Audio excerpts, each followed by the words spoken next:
जैसा कि आप लोग देख रहे हैं, हम लोग नालंदा खंडर के अंदर एंट्री कर चुके हैं। मैं टिकट पहले से ले चुका हूं, इस कारण से हम लोग टिकट नहीं कटाएंगे। टिकट का प्राइस मिला जुला के अराउंड 40 रुपीज़ है ओनली। बस हम लोग कुछ खरीदने गए थे, खरीद कर आए हैं। फिर Yeah, yeah, yeah. Yeah, yeah, yeah. Yeah. Yeah. Yeah, yeah, yeah. Yeah, yeah. Yes. Yes.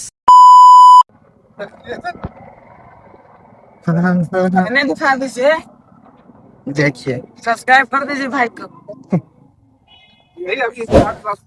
Radhe Radhe Radhe. ये देखिए दोस्तों, क्या व्यू आ रहा है। दोपहर का समय है, अराउंड 12:01 हो रहा है और आप लोग देख रहे हैं ये कुत्ता। रोम रोम भाइयों, सिस्टम पार देंगे। नमस्कार दोस्तों, आज मैं आपको ले चलने वाला हूं भारत के उस स्थान पर जहां कभी दुनिया का सबसे बड़ा ज्ञान केंद्र था, लेकिन आज वहां सिर्फ खंडर बचे हैं। आज हम बात करेंगे नालंदा विश्वविद्यालय की। और सबसे बड़ा सवाल, नालंदा को क्यों जलाया गया? क्या सच में किताबें महीनों तक जलती रहीं? और क्या यह सिर्फ एक धर्म या व्यक्ति की कहानी है? आज कोई अफवाह नहीं, आज सिर्फ रियल हिस्टोरिकल फैक्ट। दोस्तों, नालंदा कोई साधारण गुरुकुल नहीं था।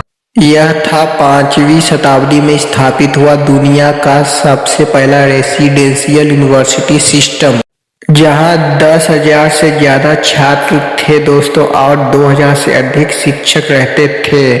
यहाँ पढ़ाया जाता था बौद्ध दर्शन, गणित, खगोल विज्ञान, आयुर्वेद, तर्कशास्त्र, राजनीतिक शास्त्र, अर्थशास्त्र, और सबसे खास बात, यहाँ चीन, कोरिया, तिब्बत, इंडोनेशिया से छात्र आते थे। नालंदा सिर्फ भारत का नहीं, पूरी दुनिया का ज्ञान केंद्र था। नालंदा में 3 विशाल पुस्तकालय थे, रत्नासागर, रत्नोदधि, रत्नरंजक। इनमें लाखों पांडुलिपियां थी, ताड़पत्रों पर लिखी हुई। इतिहासकारों के अनुसार नालंदा का ज्ञान ग्रीस और रोम से भी आगे था। अब सवाल यह उठता, ऐसी जगह को नष्ट क्यों किया गया? दोस्तों, लगभग 1193 ईस्वी में एक तुर्की सेनापति आया जिसका नाम बख्तियार खिलजी था। वह सैन्य अभियान पर था। उसे बताया गया कि यहाँ कुछ लोग हैं जो जादू और ज्ञान रखते हैं, लेकिन समस्या यह थी, खिलजी शिक्षा या बौद्ध दर्शन को समझता नहीं था। नालंदा सैन्य किला नहीं था, वहाँ भिक्षु, शिक्षक और छात्र रहते थे।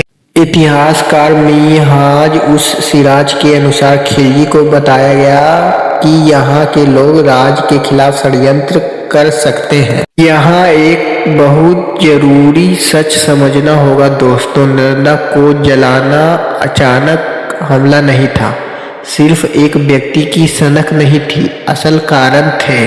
फर्स्ट, बौद्ध धर्म का पतन, राजकीय संरक्षण का खत्म होना, विश्वविद्यालय का कोई सैन्य सुरक्षा ना होना, सत्ता को ज्ञान से डर लगना।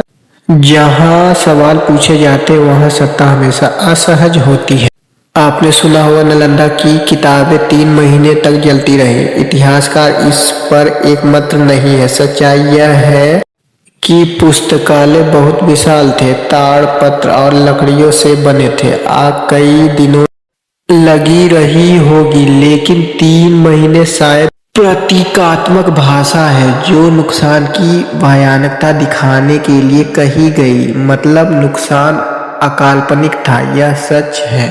दोस्तों, नालंदा अकेला नहीं था। उस दौर में नष्ट हुए विक्रम विश्वविद्यालय, अंतोतपुरी, जगदल, बौद्ध शिक्षा तंत्र ही टूट गया, और इसके बाद भारत में विश्वविद्यालय संस्कृति सैकड़ों साल पीछे चली गई।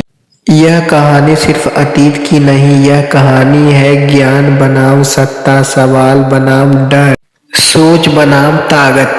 नालंदा इसलिए जला क्योंकि वह सोचने की आजादी सिखाता था।